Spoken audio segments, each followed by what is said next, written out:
ప్రేమించి, కడుపు చేసి, "నువ్వెవరూ నాకిప్పుడు సంబంధం లేదని కుమార్ అంటున్నాడని" ప్రియాంక అంటోంది. మరి కుమార్‌ని పిలిపించి నాకు న్యాయం జరిపించండి అని చెప్పేసి కోరుతోంది. అసలు ప్రియాంకని పిలిచి ఏం జరిగింది? తనకెలాంటి న్యాయం కావాలో అనేది మనం తెలుసుకుందాం. ఈ సమస్యని పరిష్కరించడానికి మనతో పాటు ఉన్నారు ప్రముఖ అడ్వకేట్ రమ్య ఆకుల గారు, ప్రముఖ సైకియాట్రిస్ట్ డాక్టర్ కళ్యాణ్ చక్రవర్తి గారు. ప్రియాంక చెప్పమ్మా. మేడం మా ఫ్యామిలీ చిన్న. హ్మ్. నేను మా డాడీ, మా మమ్మీ, మేమిద్దరు పిల్లలం. హ్మ్. మా అక్క, నేను. హ్మ్. మాకు పిల్లలు లేరు. హ్మ్. మేమిద్దరం ఆడపిల్లలు. హ్మ్. మా డాడీ చాలా బాగా గారాబంగా పెంచారు. హ్మ్. చిన్నప్పటి నుంచి ఏది అడిగినా ఇస్తూ, మేము అడిగింది అందిస్తూ, హ్మ్. మాకు ఏ లోటు లేకుండా పెంచారు. మేము ఇంటర్ వరకు వచ్చాం. హ్మ్. ఇంటర్ నుంచి వేరే కాలేజీలు అయ్యాయి. సిస్టర్స్ ఇద్దరే. నేను ఇంటర్ నుంచి ఈ కుమారు, నేను డిగ్రీ వరకు ఒకటే కాన్సెప్ట్‌తో తను ఏ కాలేజీకెళ్తే ఆ కాలేజీలో జాయిన్ అవ్వటం, ఓహ్! తన హ్మ్. చుట్టూ తిరగటం. హ్మ్. మేమనుకోకుండా ఒక్కొక్కసారి పరిచయాలయ్యి, ఒక మూవ్‌మెంట్ చేసుకొని, ఒక్కొక్క ప్లేస్‌లో కలవటం. హ్మ్. కాఫీ కంటే కాఫీకొచ్చేవాళ్ళం. హ్మ్. మళ్ళీ ఏమన్నా పార్టీస్ కంటే పార్టీస్‌కెళ్ళేవాళ్ళం.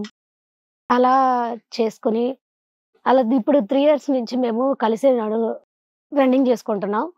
ఓకే. మా ఇంట్లో పేరెంట్స్‌కి అసలు ఏమీ తెలీదు. హ్మ్. బట్ ఇప్పుడు నేను 4 మంత్స్ ప్రెగ్నెన్సీ. ఓహో! నీ వయసెంతమ్మా ముందది చెప్పు? నా నా వయసు 24. 24. ఇప్పుడు తను నన్ను పెళ్లి చేసుకోనంటున్నాడు. అంటే ఎందుకు? అంటే ఏమైనా అదేంటి గొడవలయ్యాయా మీ ఇద్దరి మధ్యలో? అదేంటనేది కారణం చెప్పటలేదు. ఆ! ఆ కారణం చెప్పకోకుండానే నన్ను అవాయిడ్ చేస్తున్నాడు. ఏ విషయం అడిగినా నన్ను తప్పించుకొని వదిలించుకోవాలని చూసుకుంటున్నాడు గానీ, నాకసలు ఏం ఫోన్‌లో రిప్లై గూడా ఇవ్వటం లేదు. ఎన్ని రోజుల నుంచి జరుగుతుందిది?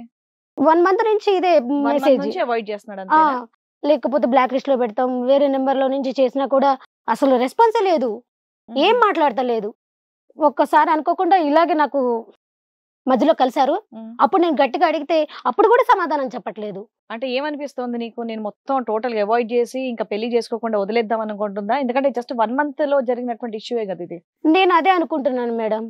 నేను వాళ్ళ ఇంటికెళ్ళి అడుగుదామంటే వాళ్ళ అడ్రెస్సు నాకు సరిగ్గా చెప్పట్లేదు. పోనీ వాళ్ళ అమ్మానాన్నని వెళ్లి నేను కన్విన్స్ చేసి అడుగుదామన్నా గూడా నాకు చెప్పట్లేదు. మా ఇంట్లోనేమో మ్యారేజ్ ఫిక్స్ చేస్తున్నారు. ఆహా! ఇన్నేళ్ల నుంచి మీది ట్రావెల్ అయినప్పుడు వాళ్ళ ఇంటి అడ్రెస్ కూడా తెలీదా నీకు? నేను తెలుసుకోలేదు మేడం. ఏం ఓన్లీ మాట్లాడుతున్నావు? కాలేజ్ మేము హాస్టల్‌లో ఉండేవాళ్ళం. మినిమమ్ ఈ ఏరియాలో ఉంటారు, ఇక్కడ ఉంటారని మినిమమ్ తెలుస్తుంది గదా! లేదు మేడం. అడ్రెస్ అయితే చెప్పాడు గానీ నేను ఆళ్ళ అడ్రెస్‌కే వెళ్ళలేదు. వాళ్ళ అడ్రెస్ చెప్పాడు గానీ నేను ఆళ్ళ అడ్రెస్‌కే వెళ్ళలేదు. నేను మా హాస్టల్ నుంచి నేను వేరే ప్లేస్‌కి కూడా వెళ్ళలేదు. మా హాస్టల్ దగ్గరలోనే ఒక రూమ్ తీసుకునేవాళ్ళం. హ్మ్. ఆ రూమ్‌లోనే ఉండేవాళ్ళం. అది పేరెంట్స్‌కి తెలీదు. మా ఇద్దరి మధ్యనే ఉండేది ఆ డిస్కషను. హ్మ్. చాలా నమ్మకంగా ఉన్నాడు. ఇప్పుడు 3 ఇయర్స్ నుంచి తను అనుకున్న దాన్ని కలిసి చదువుకుంటున్నామన్న గట్టి నమ్మకంతో తను ఫ్యామిలీ వాళ్ళతో నన్ను నమ్మిస్తాడని నేను ప్రొసీడ్ అవ్వచ్చు అని చెప్పి నేను చాలా ధైర్యంగా వెళ్లి తనతో ప్రొసీడ్ అయ్యాను. ఎ కానీ తనకి ఏమీ రెస్పాన్స్ లేకుండా ఇప్పుడు 1 మంత్ నుంచి నన్ను డివైడ్ చేస్తున్నాడు. ఏం చేస్తూ ఉంటాడతను? తనిప్పుడు ప్రస్తుతానికి ఏం చేస్తున్నాడనేది కూడా చెప్పట్లేదు. చాలా ఇబ్బందిగా ఉంది. తనతో మాట్లాడాలన్నా కూడా కలవలేకపోతున్నాను. అతను ఏం పని చేస్తాడో కూడా తెలీదు. ఏం చేస్తూ అసలేం ఉంటాడో తెలీదు. ఓన్లీ ఆ గుడ్డిగా కాలేజీ అతన్ని వరకే. నమ్మేసావు. ఆ? అదే. రూమ్ తీసుకోవాల్సిన అవసరం ఏముందమ్మా? అసలు రూమ్ అనే ఐడియా ఎవరికొచ్చింది? రూమ్ తీసుకొని అక్కడ ఏం కార్యక్రమాలు నడిపించడానికి? ఈరోజు నువ్వు ప్రెగ్నెన్సీ అవ్వటానికి ఆ రూమే కారణం కదా! సార్ మేమిద్దరం ఓకే అనుకున్నాం. మేమిద్దరం కలిసి ఉండాలి అనుకున్నాం. కానీ ప్లస్ ప్రపంచానికి తెలియకూడదు. ప్రపంచానికి తెలియకూడదు. మళ్ళీ మా పేరెంట్స్ తను ఒప్పిస్తే, వాళ్ళ పేరెంట్స్ కూడా తనను ఒప్పిస్తారని చెప్పి నమ్మకంతో మేమిద్దరం కలిసి ఓ రూమ్‌లో ఉన్నాం. ఆయన మీద నమ్మకంతో ఉన్నాం. కానీ ఇప్పుడు సడెన్‌గా ఇలా చేయటం, మా ఇంట్లోనేమో మా తల్లిదండ్రులు ఎప్పుడు పెళ్లి పెళ్లి చూపులు చేసుకుందాం అనుకున్నారమ్మా? ఎప్పుడు చేసుకుందాం అనుకుంటున్నారు? మేము అంటే ఒక సుమారుగా జాబ్ సెటిల్ అయిన తర్వాత జాబ్ సెటిల్ చేసుకుందాం. అయినాక చేసుకుందాము అని అనుకున్నాం. నీకంటే పెద్దవాళ్ళు ఎవరైనా ఉన్నారా? మా పె అమ్మ, పెళ్ నాన్న తప్ప ఎవరు లేరు కాదు సార్. పెద్దవాళ్ళు అంటే కనుక నీకంటే పెళ్లి కావాల్సిన వాళ్ళు ఎవరైనా పెద్దవాళ్ళు ఉన్నారా? అందు గురించా వెయిటింగ్? లేదు సార్. నువ్వే నాకన్నా పెద్దానివి. చిన్న చిన్న చెల్లి. చెల్లి. హ్మ్. నేనే పెద్దదాన్ని. హ్మ్. సో, ఎంత బ్రతిమాలినా కూడా ఎన్ని సార్లు కలిసి ఎన్ని మెసేజ్‌లు కన్నా నంబర్ అయితే మారుస్తున్నాడు, బ్లాక్ లిస్ట్‌లో పెడుతున్నాడే గానీ నీకైతే మాత్రం సమాధానం రావట్లేదు. రావట్లేదు. సో ఇద్దరు సెటిల్ అయినాక పెళ్లి చేసుకుందాం అని మీ ఇద్దరు ఉద్దేశం. అవును మరి మేడం. అప్పుడు సెటిల్ అయినాకే కమిట్ అవ్వచ్చు కదా, ముందే ఎందుకు ఫిజికల్ గా కమిట్ సార్ అయ్యారు? తను నమ్మకంగా చెప్పాడు, ఇన్ని సంవత్సరాల నుంచి మేము ట్రావెల్ చేస్తున్నామని నమ్మకం వచ్చినాకే మేము ఫిజికల్ రిలేషన్ లో ఎంతకాలం నుంచి ఉన్నారమ్మా మీ ఇద్దరు? 6 months 6 months నుంచి. అంటే రెగ్యులర్ గా ఫిజికల్ రిలేషన్ లో ఉంటారు, నువ్వు అతన్ని నమ్మావా? అవును సార్, అవును మేడం. మరి ఇప్పుడు రేపు పెళ్లి చేసుకుందామని ఎప్పుడు అనుకున్నారు సుమారుగా? అతను ఏం జాబ్ చేస్తున్నాడో నీకు తెలియదు, నువ్వే ఇంతవరకు సెటిల్ అవ్వలేదు, ఇల్లు తీసుకున్నారు కదా, మరి రూమ్ రెంట్ ఎవరు కడతారు? ఇద్దరం షేర్ చేసుకుంటాం మ్యామ్. వారిని అది కూడా సో ఫుల్ నువ్వు గా ఆయన pregnant కట్టాడు. అని కూడా తెలుసు లేదు కదా మేడం. అతనికి. 4 months నుంచి ప్రెగ్నెంట్ కదా, మరి అతన్ని అడిగావా? 2 months కట్టాడు మ్యామ్. 3 months వచ్చేసరికి నాకు ఫోన్ అవాయిడ్ చేస్తున్నాడు. కాదమ్మా, నువ్వు ప్రెగ్నెన్సీ అని కన్ఫర్మ్ అయింది కదా, అతనికి తెలుసా ఆ విషయం? చెప్పలేదు మ్యామ్. కదా ఎందుకని? యాక్సిడెంట్ ఎందుకు చెప్పలేదు? 4th month కదా, 1 month నుంచే కదా అతను డెసిషన్ avoid చేస్తుంది. తీసుకోవాలి కదా. అలాంటప్పుడు మరి నువ్వు 3 months నుంచి ఏం చేసావు చెప్పకుండా? చెప్పలేదు, అసలు తన ఫోనే కలవట్లేదు కదా మ్యామ్. 1 month నుంచి మాట్లాడలేదని చెప్తున్నావు కదా, ఫస్ట్ నువ్వు కరెక్ట్ గా చెప్పు ఏం చెప్పాలో. 3 months బాగానే కలిసి మాట్లాడుకున్నాం. తర్వాత జాబ్ వస్తుందని చెప్పాడు. ఆ జాబ్ ఏంటనేది తను నాకు చెప్పట్లేదు.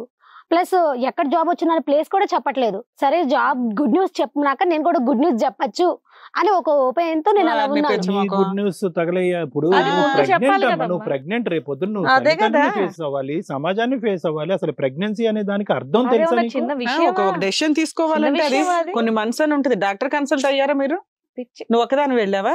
అవును మేడం. ఎవరు నన్ను తీసుకుని వెళ్ళావా? ఎవరు వెళ్ళలేదు, నేను ఒక్కదాన్నే వెళ్ళాను. నువ్వు ఒకదాని వెళ్తే డాక్టర్ మీకు కన్సల్ట్ డయాగ్నోస్ చేశారా? లేదు హస్బెండ్ లేడు పెళ్లి కాలేదన్నా కూడా. Fourth month ఏనా నేను షూరా? అదేం చెప్పలేదు మ్యామ్. 4th month ఏనా షూరా మీకు? 4th month. అవును మేడం. అదన్నా అవును సార్. నిజం చెప్తున్నావా, అది కూడా అబద్ధమేనా? లేదు మేడం. ఓకే, ఇప్పుడు నీకేం కావాలి? తనతో మ్యారీడ్ అవ్వాలి సార్. మ్యారేజ్ కావాలి. నువ్వు ప్రెగ్నెన్సీ అని కూడా చెప్పకుండా అబ్బాయి అవాయిడ్ చేస్తున్నాడంటే కొంచెం అంటే ఏంటమ్మా నీ భయపడ్డావు? ప్రెగ్నెన్సీ అని చెప్తే ఇంకా అవాయిడ్ చేస్తాడేమో, ఇప్పుడు దొరికినటువంటి ఆ 2 సెకండ్లు కూడా దొరకడేమో అని భయమా? ఎందుకు దాచిపెట్టావు? అతనికి ప్రెగ్నెన్సీ దాచిపెట్టావు అనే దాని వెనకాల క్లారిటీ అస్సలు రావట్లేదు. తను Good good news news Good news చెప్తే అంటే నేను తను కూడా జాబ్ good- అని చెప్తే జాబ్ అని ప్రెగ్నెన్సీ చెప్తే పెళ్లి చేసుకుందాం ఇదేమైనా అని పెళ్లి అయిన పిచ్చితనం. తర్వాత గుడ్ న్యూస్ నువ్వు చెప్పేది, ఇంకా పెళ్లి కూడా కాలేదు, పెళ్లి పిచ్చితనం కాకముందు ఇది నువ్వు ఒక ముందు ఫస్ట్ రకంగా. చెప్పాలి కదా. పెళ్లికి ముందు ప్రెగ్నెంట్ అది తప్పు కదా, ఫస్ట్ అతను చెప్పాలి కదా. 3 months నుంచి చూద్దామని మేము మాట్లాడుకుందాం అనుకుంటున్నాం కానీ అసలు తను అవాయిడ్ అసలు వాడు ఎవడో తెలియదు, వాడి ఉద్యోగం తెలియదు, ఎక్కడ ఉంటాడో తెలీదు. అడ్రస్ తెలియదు, ఆ. వాళ్ళు పూర్వాపరాలు తెలియదు. ఇప్పుడు సడన్ గా కనిపించకపోయేటప్పటికి వాడి గురించి ఎంక్వైరీ చేయడం మొదలు పెడతాం. ఇదేంటో ఆ ఎంక్వైరీ ఏదో ముందే చేసుకుని ప్రేమించి పెళ్లి చేసుకుని commit బాగా అవ్వచ్చు ప్యాంపర్ కదా. కిట్ కదా, ఏం చేయాలో కూడా అదే, తెలియదు. ఎంక్వైరీ వీళ్ళ తర్వాత మాటలే చేస్తారు అర్థమవుతుంది. కదా మీరు. బాగా గారంగా ప్యాంపర్ పెంచారు. చెప్తుంది కదా, మా నాన్నగారు ఏది కావాలన్నా కొనిపిస్తారు. ఏ పని చేయనివ్వరు, ఏమీ తెలియదు, ఏదో రూమ్ లో తీసుకుంటున్నారు, ఉన్నారు, ఎంజాయ్ చేస్తున్నారు. మళ్ళీ ఇప్పుడు పెళ్లి ఎందుకమ్మా, ఎంజాయ్మెంట్ ఇట్లా కంటిన్యూ అయితే సరిపోయేదిగా. లేదు మేడం, మళ్ళీ మా ఇంట్లో మ్యారేజ్ చూసుకుంటారు. అరే నాకు భయ్, చాలా సమాజంలో ఇబ్బందిగా ఉంటుంది. ఉండాలంటే కొన్ని కట్టుబాట్లు ఉంటాయి కదా, మరి అవి కాదనుకొని మళ్ళీ ఇప్పుడు పెళ్లి అడిగితే ఎట్లా? మీ వరకు మీరు ఎంజాయ్ చేసేస్తారు, పెళ్లిళ్ళు చేస్తారా? సమాజం ఇప్పుడు నేను చేసుకోనంటే ఏం చేస్తావు? లేదు మేడం, తనతోనే ఇప్పుడు మా ఇంట్లో ఎలాగో మ్యారేజ్ చూస్తున్నారు కదా, అతనే నేను ప్రేమించానని చెప్తా అన్న ధైర్యం నాకు ఉంది. తను ఒప్పుకుంటే నేను తీసుకెళ్లి పెళ్లి ఎక్కడ చేసుకుంటాను. తీసుకెళ్తావు? అతను ఫోను లిఫ్ట్ చేయకుండా నన్ను అవాయిడ్ చేస్తున్నాడు. అందుకే నేను మిమ్మల్ని అవునమ్మా, మీరు మాకు కంప్లైంట్ ఇచ్చారు, మేము ట్రేస్ అవుట్ చేసాం, అబ్బాయి వచ్చాడు. అదేదో నీకే వచ్చేవాడు కదా, నువ్వు మాట్లాడేసుకుంటే అయిపోయేది. అది ఎందుకనేది తను చెప్పట్లేదు. మరి ఓకే, నీకు రీజన్ చెప్పట్లేదు. రీజన్ చెప్పట్లేదు. అదేంటో ఇప్పుడు నన్ను మనం ఎందుకు పెళ్లి తెలుసుకోవాలి. చేసుకోవాలి అంటున్నావు, అది ఏంటనేది రీజన్ చెప్తే నేను కూడా